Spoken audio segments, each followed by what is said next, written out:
So I think the technology is changing from the traditional plants to supercritical plants to ultra supercritical plants, and essentially, and now the advanced supercritical plants. I think that's what they're called.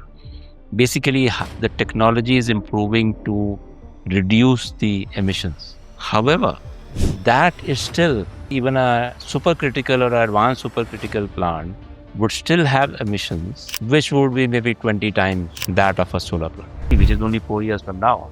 We need about 200 gigawatt hours plus of storage solution. At the moment, we are not even a gigawatt hour. So we have 1 gigawatt hours. Yeah, we have several plants now. As far as solar plants or wind plants are concerned, heat or extra heat on a particular day or days does not have much impact, because these are very robust technologies which are there. However, it can affect high temperature, can affect the distribution. It can affect the transmission, because then there's a chance of some of these lines tripping. So is our planning and implementation overtaking the actual need? As far as manufacturing is concerned, yes, we have been very successful.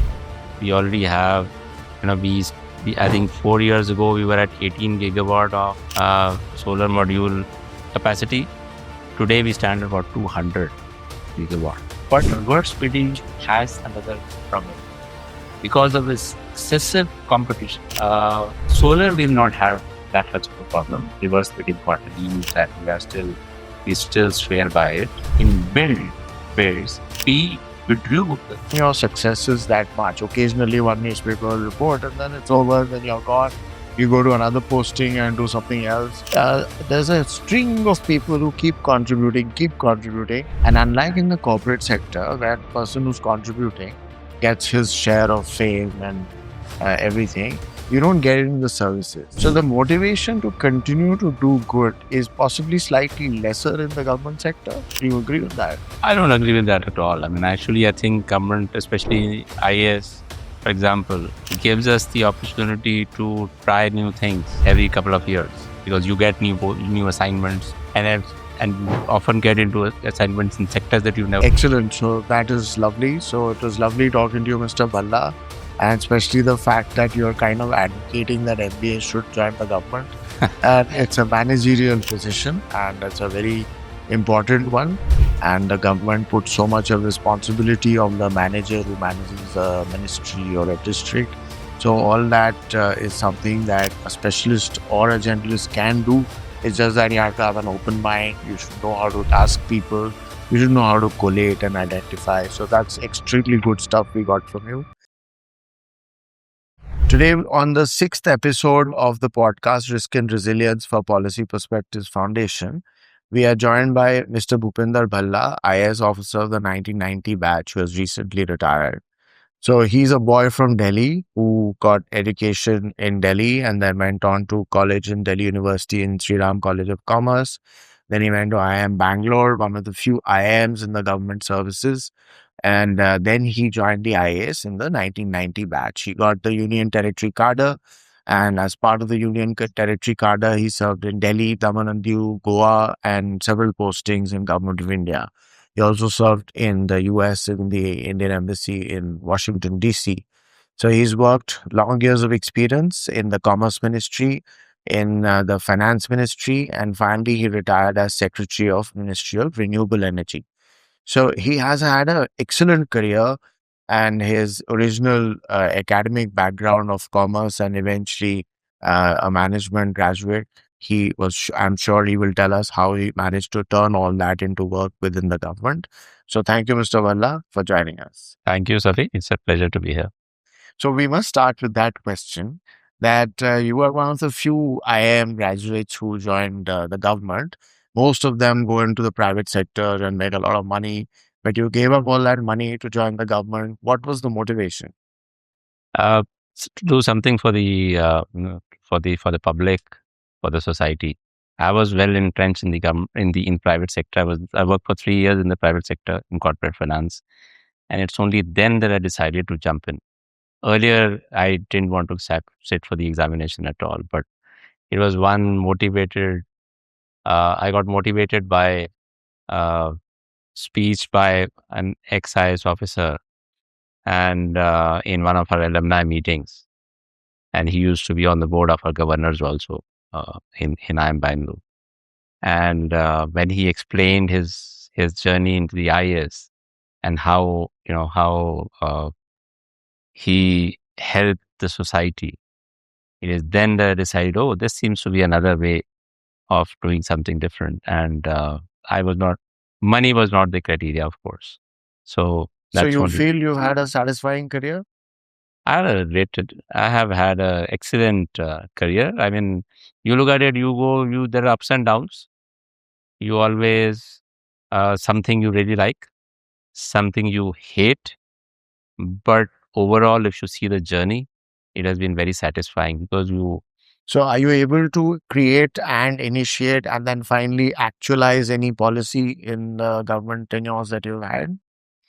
see, so many of them actually. So many. So many of them. I mean, it's only, in fact, if you, whenever you start the service, as you know, you are leading that territory in which you are, whether you're an SDM, or whether you're a collector, or whether you are a secretary in the state government or the union territory government. And then, of course, in government of India, where, of course, when you reach higher levels, then you are able to make policies. But even then, you help make policies which will eventually be adopted by the government. And in union territories, I was secretary for a UT in 5 years of service. How many states, how many cadres allow that? I was collector in 4 years. I was the first, I think, collector of the batch. Because immediately after as soon as I got my senior skill, I became a collector. And in most states, you take 2-3 years more to do that intermediate role as additional ADM or something of that sort. What I mean to say is that you got a chance to make decisions, to formulate policies and also make sure they're implemented on the ground while you're still there. And that was very So renewable energy is now a pretty big thing. So please tell us, what is renewable energy, number one. Number two, in the last 20-25 years, what are the key global points, the turning points that happened, which made renewable energy from just a scientific project into something which is now a necessity? any energy which is the source is perennial is renewable energy, and especially where you do not have to intervene. When at least the primary source is where it's natural. That's what renewable energy is. As far as the last 20-25 years is concerned, if you've seen, I mean, even when you talk about India, when you talk about globally, I think a lot has changed. I think the major 2-3, I think, important aspects which helped move renewable energy and make it big was, for example, the international climate agreements. That I would say is one of the key features where people started talking about how to execute what has already been decided internationally. For example, the Kyoto Protocol, the Paris Agreement, where we decided we must control the climate change in the world, and every nation must submit, must come forward and say, what are you going to do about, addressing climate change? So that eventually led to every nation thinking about how to, decarbonize, how do you stop fossil fuels usage and so on. And not stop, but reduce initially. And I'm sure eventually it's going to stop also. But that is one of the key features or key factors which led to the explosion in renewable energy. I think the second aspect which really helped was the sharp reduction in costs or prices. Technology has evolved significantly. So, for example, again, give you an example of India. Wind energy has been there for the last 40 years in India. Solar energy started only with the National Solar Mission. Very, very little deployment initially. Even in the initial years, I mean, till 2014, literally we had about less than 3 gigawatt of solar energy in India. However, technology after that, the kind of technology revolution which has taken place, has reduced the solar prices by probably 1/20th or even more. When One second, let's do the solar thing first, then we go to wind. Mhm. So when you say prices are down to 1/20th, so prices of exactly what? The equipment compared to what? See, for example, the technology changed. Initially, you used to have the cells which were very, very inefficient. solar cells. Very inefficient. We started with 12, 13% of efficiency and so on. Today, we have cells in the market. I'm talking about commercial cells, solar cells, which can give you 24 to 25% of efficiency. So you almost doubled your, efficiency, doubled your efficiency as far as cells, the solar production is concerned. The technology has evolved so much that, and the scale has risen so much that the prices of the cells have fallen drastically. The efficiency has improved, the prices have fallen drastically.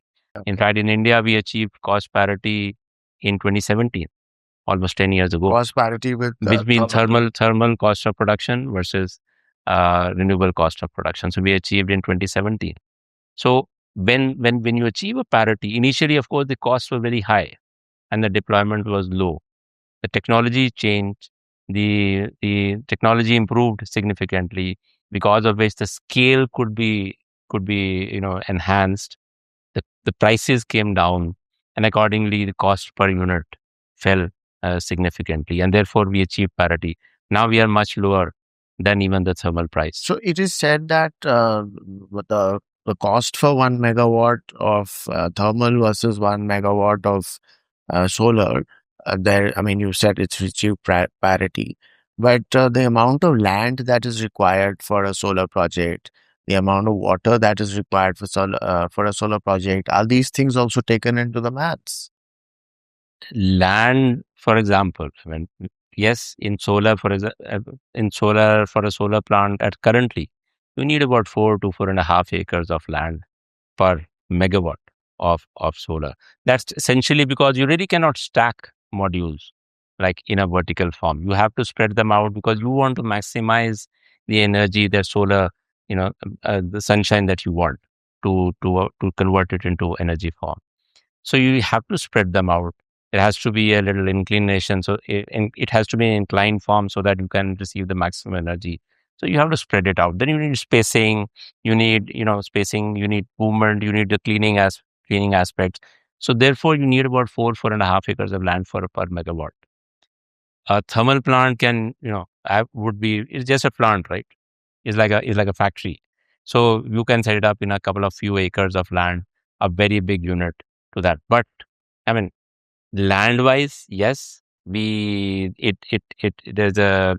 probably solar needs more land. But if you, we are ignoring the fact that that the thermal power plant is only one aspect. What about the mining? What about the coal Yeah, that has to be brought in? What all about the the backward railway forward siding issues. and Yeah, so yeah, on? absolutely. Whereas in Yeah. solar, for example, the cells will be made in a factory, and so on. So, on a life cycle basis, maybe it could be almost similar, but that's really not a problem It's as far as India basically is the concerned. health issue which cannot be measured actually. So Yeah, we're not even so it's like comparing apples with oranges. So, uh, land is not the aspect on which we should compare the two. so then you were coming to wind. In wind, we have had actually our technology has not changed much. Mm. We're making bigger turbines. They're a little more efficient than what we are. And when you say bigger turbine, they're taller in height. You can have a bigger capacities of turbines are available. Normal turbine could be about 2 megawatt, 3 megawatt, 4 megawatt. You're getting now 5 megawatt on even in India. Offshore, you get turbine which are much larger capacity because you can't do so many of them in the sea. So technology has changed. The prices have not differed that much. The prices have not. There have been some variation. We have seen, in fact, we saw a reduction in prices in wind for quite some time. But in the last few years, it has risen again. There, of course, there's another aspect to that. But wind and comparatively, wind is much even now. Wind is cheaper than thermal. Okay. It's not that wind is more expensive than thermal. For example, a solar, a solar energy would cost about 2 rupees 30 paisa per unit per kilowatt hour on an average. A vanilla solar. Wind is about three and a half per unit. A new thermal plant would cost about 5.5 rupees to 6 rupees per unit. The biggest ones deployed so far are solar, wind, and hydro. And bioenergy is on a smaller scale. Okay. So, which of these three in the Indian context, we've reached a certain level. On solar, we have promised 500 gigawatts by 2030. Uh, Currently, our capacity is crossed 50% capacity, which is solar, or rather, capacity which is renewable is 50%. So, do you think we'll be able to reach that number of 500 gigawatts by the time we are in 2030? Or in maybe another year or two? Is that possible? So we'll definitely achieve it. One, our target is for 500 gigawatt of non-fossil energy. Okay. That's the definition. Yeah. That means that we are also including nuclear, because nuclear is a clean energy. It's not renewable, but it's clean energy. So we include nuclear in the non-fossil. That's our target. Our commitment, international commitment, was 50% of the capacity by 2030. That was our international Which commitment we have under the Paris reached. Agreement, which we have achieved. In fact, now we are at 53% Okay. already. This is 2026. Uh, out of that 500, we assume that, because as you know, in nuclear, India has decided to go big and add about 100 gigawatt of nuclear, but that will be, as you know, it will take a That will couple of take time. decades. But for 2030, we assume that nuclear could be about 25 gigawatt out of 500. For renewable energy, that means we have to have capacity of 475, 480 gigawatt is our target for 2030. As we speak, we already crossed 275 gigawatt of renewable energy. We were at 283 gigawatt of non-fossil last month. I'm sorry, end of March. We haven't received the April figures yet. In addition, so we already done 280 out of 500, 283. We have another 187 or so gigawatt under implementation. Okay. There are always some people who say under implementation doesn't mean the project is on the ground. Yes, that's a fact. But another point is there are 187, about 85 gigawatt or so has the power purchase agreements already signed. That means they just have to go and set up the plants. So that is the 85, which I'm very hopeful will be on the ground in the next couple of years, if not more. In addition, you have another 100 gigawatt, as I say, under implementation. That will take a little time. Further, there are about 55 or 60 gigawatt, which have already been tendered. So what I mean is you already have this volume of projects of about 400, 450 gigawatt, which if we just implement these, we'll be very close to the target. And that doesn't stop us from bidding out more every year. We started with the bidding trajectory of 50 gigawatt a year. We did that for a couple of years. I think last year it kind of slowed down, but I think it's going to continue in the years ahead. States do their own bidding. When I said 50 gigawatt was the central bidding, states are doing their own bidding. And that is what these projects will come and add to this number. In addition, you have the green hydrogen projects which will come up. Yeah. So I wanted to ask you about that. I always remain confused between what is this green hydrogen, blue hydrogen, gray hydrogen.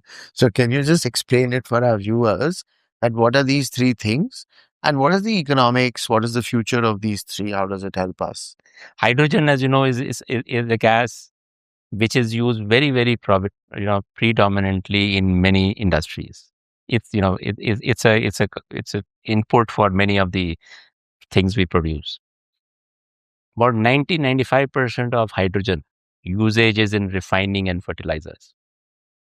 In refining, actually, the crude oil and the natural gas are broken into hydrogen and used in the refining process. In fertilizer, hydrogen is converted to ammonia, and then that ammonia is used for fertilizer production. So we've had the hydrogen use, and it's not only in India, but the world uses a lot of hydrogen. This hydrogen, when it is made from fossil fuels, is actually gray hydrogen, which we call gray means it is made from fossil fuels. It could be from natural gas, and convert it to hydrogen through this steam methane reforming process, or it would be from coal using a coal gasification. There are several processes for making gray hydrogen. That's the usual hydrogen. Right now, 90, about 100% of what hydrogen is used is made from is gray hydrogen.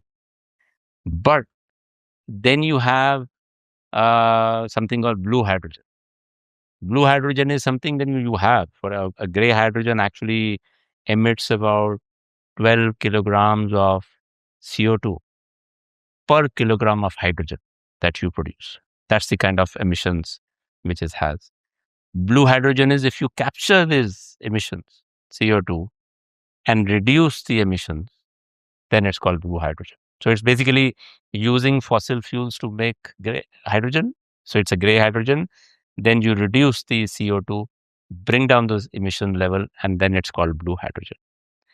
Of course, it adds to the cost. It's not obviously blue hydrogen will be more expensive than gray hydrogen. You would also have the issue of where do you store it, store the CO2 that you captured. I mean, how do you the cost of extraction, cost of storage, cost of transportation, and so on and so forth. Green hydrogen is what we say, when you electrolyze, use an electrolyzer. Electrolysis has been it's a technology which has been there for more than 100 years. Electrolysis essentially breaks water into hydrogen and oxygen. So when you use renewable energy to do this process, to do the electrolysis, to run the electrolyzer, it's called renewable hydrogen. So that's the green hydrogen. The hydrogen which comes out will be called green hydrogen because it's green in nature. It's reduced the CO2 emissions. And just as a comparison with the gray hydrogen, green hydrogen, for example, in India, we've set a standard of maximum 2 kilograms of CO2 emissions Then it per will be kilogram of. classified as green. Yes, only then it will be classified as green. Several countries have different definitions. We have a very robust definition, which we feel is, is probably one of the best in the world. And many countries have a different ways of defining it. So there's some varying numbers across the world, but we use. So India is now focusing more on the green hydrogen than on the blue hydrogen. We are not going for blue hydrogen. Okay. The reason is that one, the CCUS, the carbon capture processes, the technology is not yet robust enough. It's something still commercially, it's not really well developed. In addition, it will cost a lot in carbon capture. So why should we do that at all? I mean, in fact, my understanding is that if you're going to produce gray hydrogen and then use CCUS to produce to bring it down or change it to blue hydrogen, green hydrogen is going to be much cheaper than that anyway. What I think the countries which are going for or trying to promote blue hydrogen are the ones which are fossil fuel based. For them, it's a big thing because they are not really going for green hydrogen. They want to use the hydrogen which is possible from their output to convert it into hydrogen which is palatable or acceptable in the world. For them, adding that cost or using that technology makes sense. For India, it doesn't really make sense. Interesting. Very interesting. So that is a good UPSC exam question for all the young people who do that exam. So in this entire economics and maths of wind and solar and thermal, so thermal is painted as a very bad thing now, globally as well as in various forums. So you think thermal with very good quality effluent reduction, emission reduction technology, that is not workable at all. It is definitely workable. It's not that, first thing we must appreciate, thermal is not bad per se. I mean, let's not use that as a definition for thermal. Our entire baseload in India, power sector, is based on thermal. World over, thermal is the most reliant form of energy for powering homes and industries. And therefore, you cannot do away with thermal at the moment using the technology which is there. So, yes, it has negative connotation. It has CO2 emissions which are higher. It has other effluents which can be controlled. But the fact is that it's one, it is very important for the country. So that we must realize. Secondly, we have coal reserves in India, for example. We can do it domestically. So why not use a domestic source for our energy security? So therefore, that's another reason why thermal has to continue. It is the predominant base load. It provides grid stability. It is something which is provide energy security to the country. Yes, it has higher emissions. So I think the technology is changing from the traditional plants to supercritical plants to ultra supercritical plants, and essentially, and now the advanced supercritical plants. I think that's what they're called. Basically, the technology is improving to reduce the emissions or the power generation takes place. However, that is still even a supercritical or advanced supercritical plant would still have emissions which would be maybe 20 times that of a solar plant. I was looking for that number. So I mean, I understand that a normal thermal power plant, the emissions would be about 1.1 CO2, about a kilogram of CO2 per unit of energy produced. It could be zero point 0.9 to 1 is the normal plant. Even with these supercritical plants, which the technology has improved, it can be brought down to about 0.7 or zero point 0.8. Maybe we might improve the technology further. It could maybe brought down to 0.65 maybe. But a solar, the emissions, life cycle emissions are estimated to be about 20, 30, or 50 uh, grams. Grams. So that's per, per 0.002. yeah, something, that let's say about let's say that 700 grams, and this is 20 or 50 grams. So that's the kind of difference. So we must appreciate the importance of thermal, but we must acknowledge the advantage that solar has from the sustainability part of it. So what I appreciate about the fact that as an MBA from IIM Bangalore, you entered government, is that the moment I was doing the apples and oranges thing, comparing the zero point 0.7 kilograms to grams over here, you immediately brought it back to grams and grams, just so that the comparison is good. Yeah, So it has to be good for the public, right? I think your professors should be happy and the IMA guys should worry about their stature. So now that we've been talking about solar and thermal and all that, there is this thing called the plant load factor, which keeps coming up very often. So, but it's not mentioned very often, but it's a fact that the plant load factor of solar over its life cycle of even one day is supposed to be 1/4 of thermal. So, which means that 4 megawatts installed capacity of solar is almost equivalent to 1 megawatt of thermal. So, that is a problem. And that is why you need much more installed capacity to get more generative capacity. So, what are the things within the solar technology? And please address the wind technology also. What are the things that you see improving in the next maybe decade, which can reduce this difference between the plant load factor of thermal and these two renewable energies? Let me start with the efficiency part. Cells have a limit of efficiency. That means how much of solar energy they can convert. Whatever energy they receive, they can't convert everything into electricity. So the efficiency part, there are different technologies. Earlier, there was mono-PERC technology, where the efficiency is about 16 to 20%. Then came TOPCon, which has about 22%. Now you have HJT, which is 22 to 23 to 24% technology. But then you have new technologies coming in. For example, I just read that one company has just declared that they've achieved 28% efficiency in their silicon-based solar cell. In addition, then you have different uh, technologies where, for example, perovskite, which is being tried in for solar cells. You have perovskite in tandem with silicon, which is being tried. So you have different research happening on different technologies, and it is possible that the efficiencies will rise. It is quite expected. In addition, of course, so that's the efficiency part. When you place the cell in a module, different cells in a module, and then you place the modules in the plant, then the plant is affected by other factors. For example, the weather could be one reason. The inefficiencies, or somehow it doesn't work one day. There are other things affecting the plant. So that affects the plant PUF to the CUF of the plant itself. So you see, the CUF is a factor of not only factors inherent to the plant, but also the efficiencies related to the cells. The technology will improve on that aspect. However, I don't think we will be reaching 80%, 90% even with all put it. So therefore, naturally, the CUF is going to be lower if you don't go for anything else. However, you can add something to it.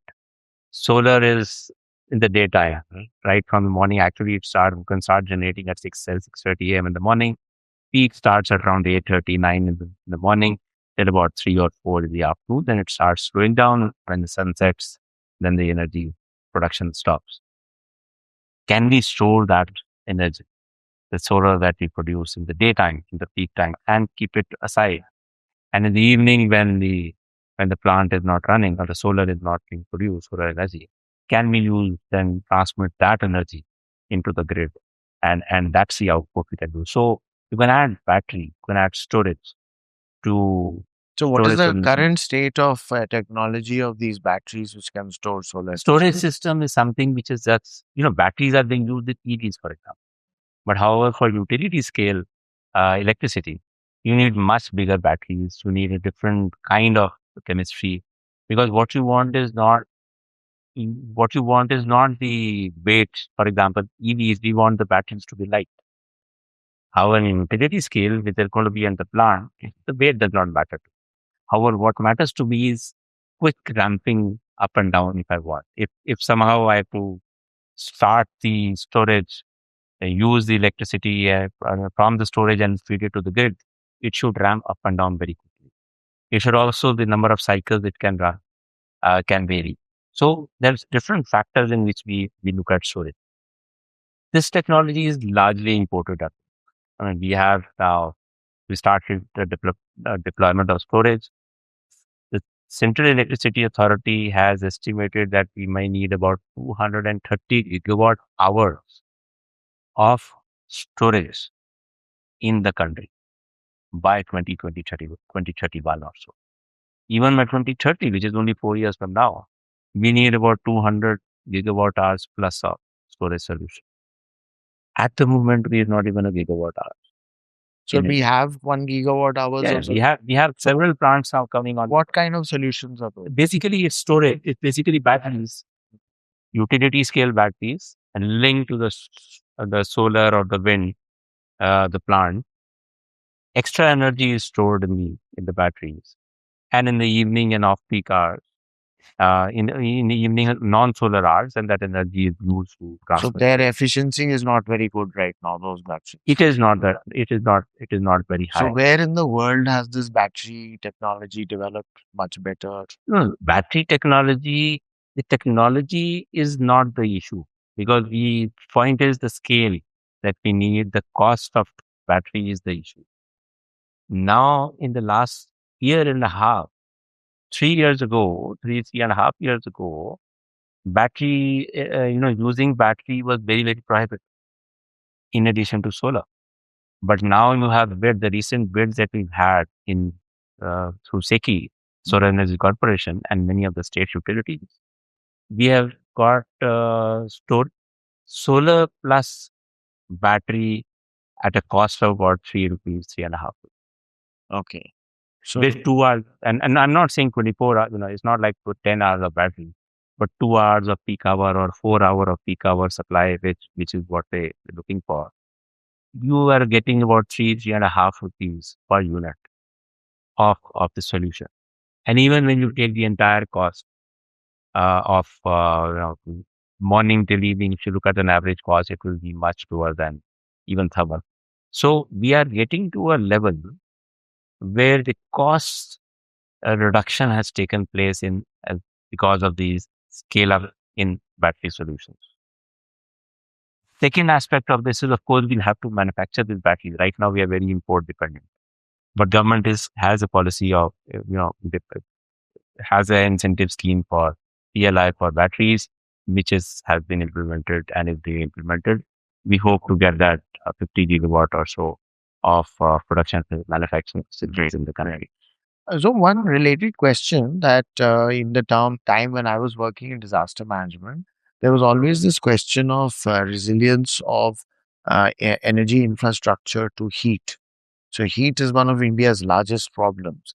So is there anything you'd like to tell us about how heat can impact negatively transmission systems, distribution systems, battery systems, especially focused on the solar and wind part? As far as solar plants or wind plants are concerned, heat or extra heat on a particular day or days does not have much impact because these are very robust technologies which are there. However, it can affect high temperature can affect the distribution. It can affect the transmission because then there's a chance of some of these lines tripping these distribution facilities, and therefore that is something we have to take care of. But again, I'm not a power expert. Uh, the impact that it can have would be on the distribution more rather than on the production itself. Okay, okay, that's a quick, short, sharp answer. So we are now talking about all this technology that you mentioned, modules. India speeding ahead with PLI schemes for module manufacturing and all that. So the speed at which we are going, and the speed with which the planning is getting converted into actual plants, uh, and the fact that there is a kind of a grid problem that is arising because the solar has to be switched off when it just stops producing, and suddenly you cannot start off thermal. These issues are coming up with grids. So is our planning and implementation overtaking the actual need? As far as manufacturing is concerned, yes, we have been very successful. We already have, I think 4 years ago, we were at 18 gigawatt of solar module capacity. Today, we stand at about 200 gigawatt of solar module capacity. The solar cells, we had only a few, gigawatt. Today, I believe the capacity has gone up to about 30 gigawatt of solar cells made in India. Ingots and wafers, we already have a plant in India. It's starting that. Polysilicon, yes, will yet to come. So now, fine, that's a great response. So when we are looking at India's clean energy transition, and you mentioned issues with regard to imports. So for solar and for wind, what are our import dependencies? Suppose you were supposed to give us a percentage. And what is the source of that import dependency? And how do you think with all these internal manufacturing and all that that has started, how are we going to reduce that? In modules, we are self-sufficient. Okay. We have more capacity than what we need. In cells, we are going to reach the capacity that we need very shortly. And from 1st June, we have that ALMM, ALCM coming into force, in which a module cannot be called Indian unless the cell is made. A cell is India made. So a lot of new cell capacities are coming up. And I'm quite sure in the next, in a year, in about 6 months or so, or about a year or so, we will have much more cell capacity than we have presently. Our cells have to be made from ingots. Ingots have to be made from wafers. So ingot wafer is one plant. Ingot is made from polysilicon. So the polysilicons, there has to be a plant making polysilicon. So we have only one ingot plant. We import the polysilicon. They have not yet started production of polysilicon. Most of the cells which are made in India are made from ingots or wafers which are imported from abroad. And therefore, we are highly dependent on, as far as the import content is concerned, we are highly dependent on imports, even in solar.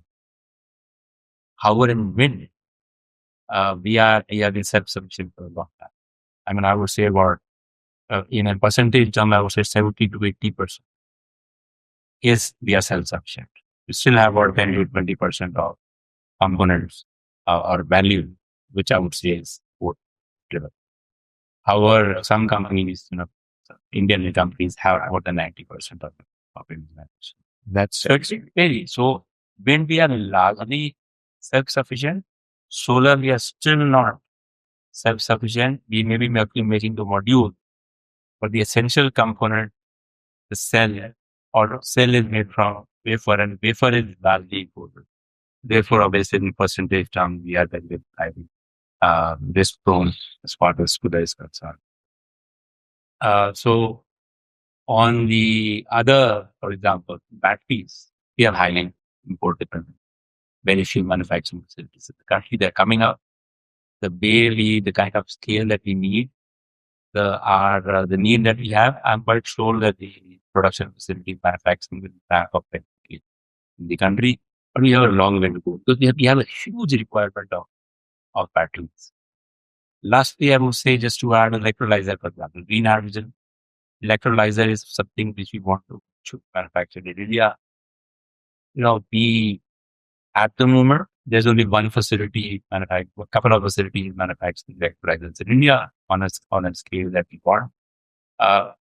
They're also most of the stack, and most of them are importing the stack.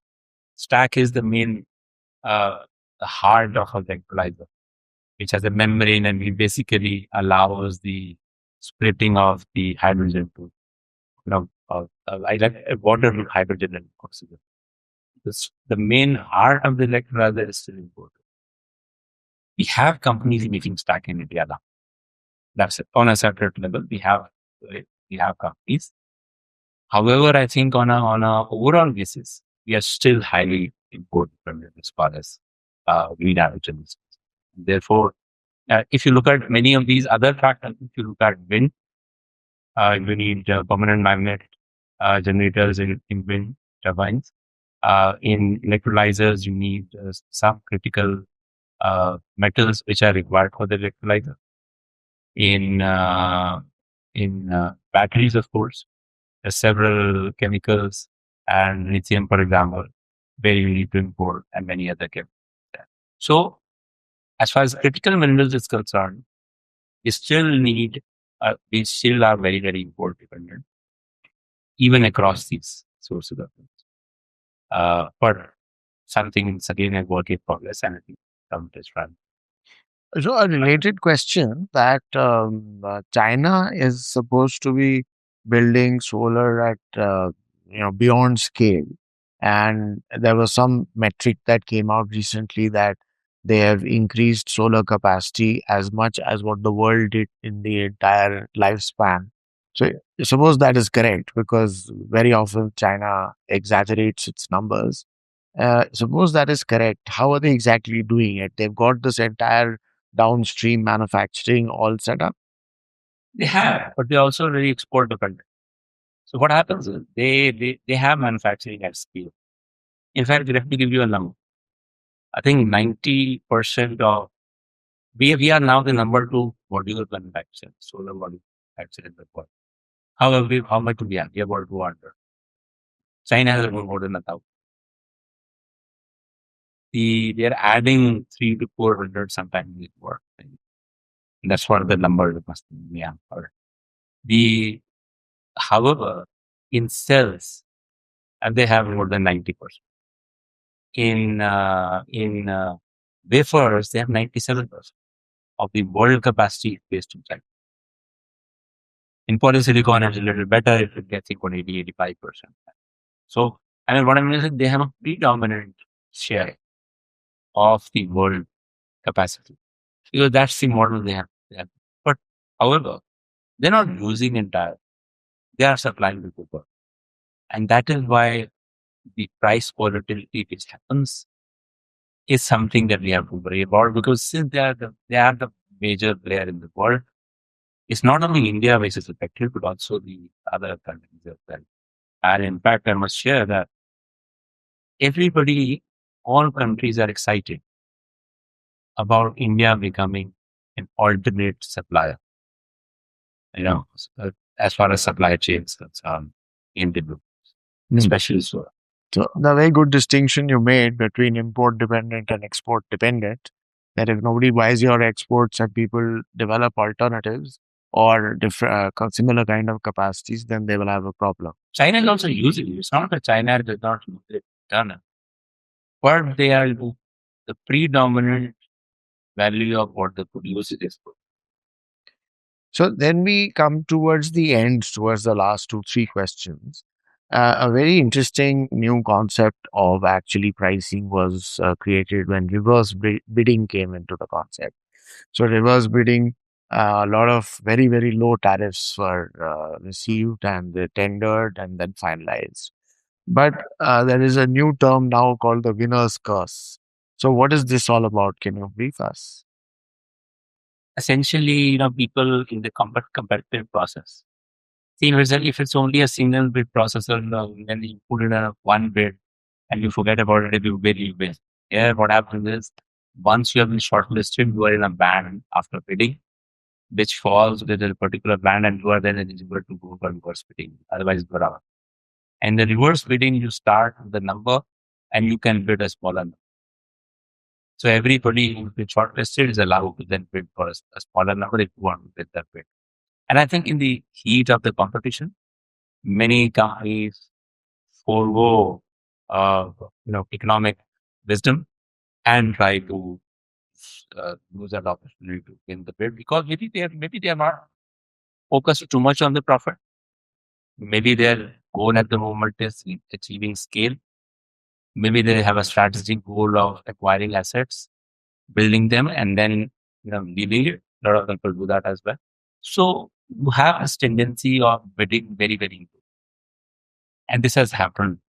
Well, this has happened in the past. It's happened occasionally in batteries, for example. With bid we have seen, some people are saying that maybe this is not viable.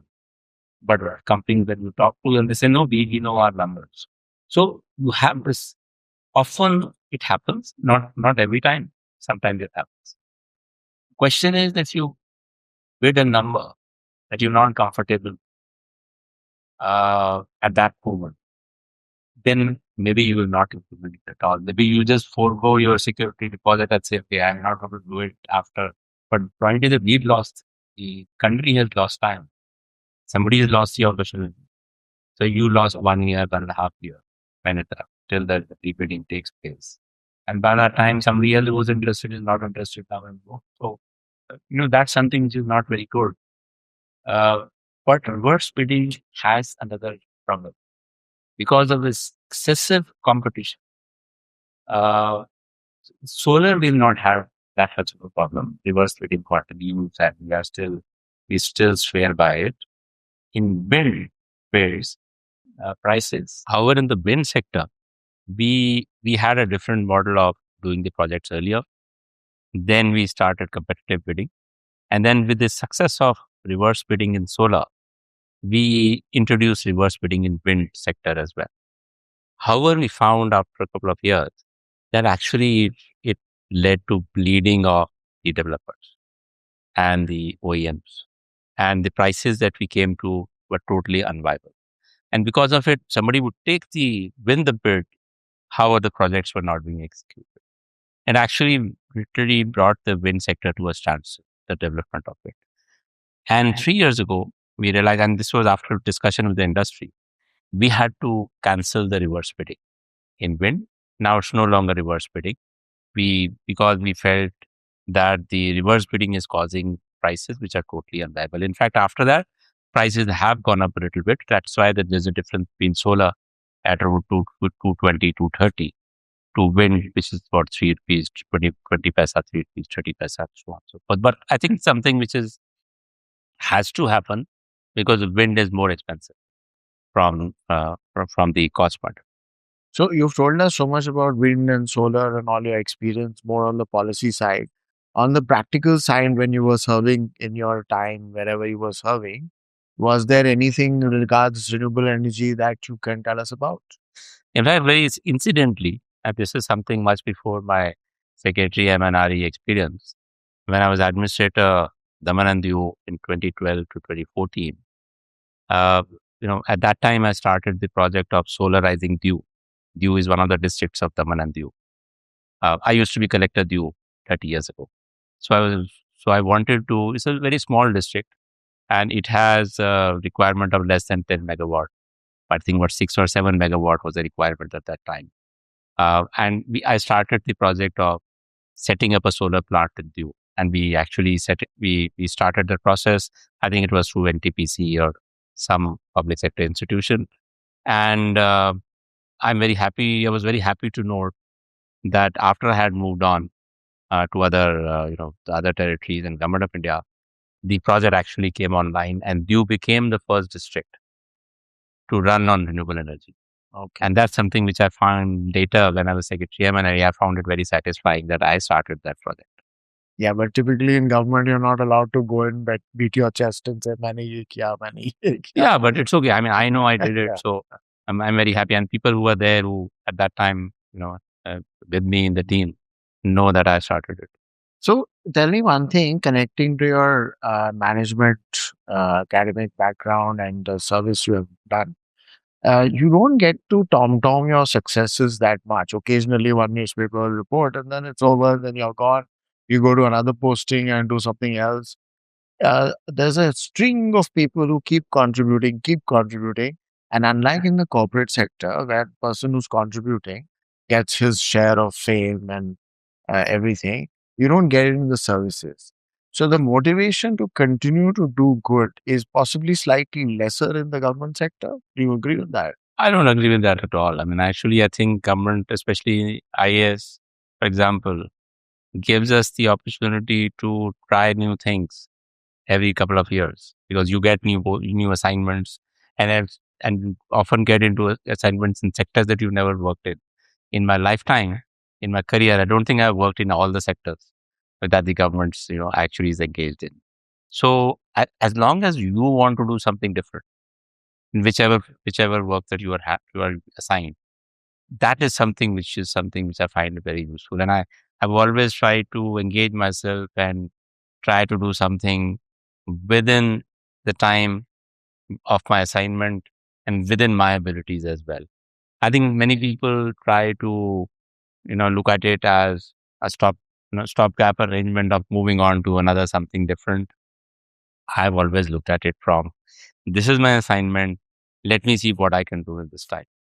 And because of that, I'm not, what is fame? Fame is something that you want the world to know, right?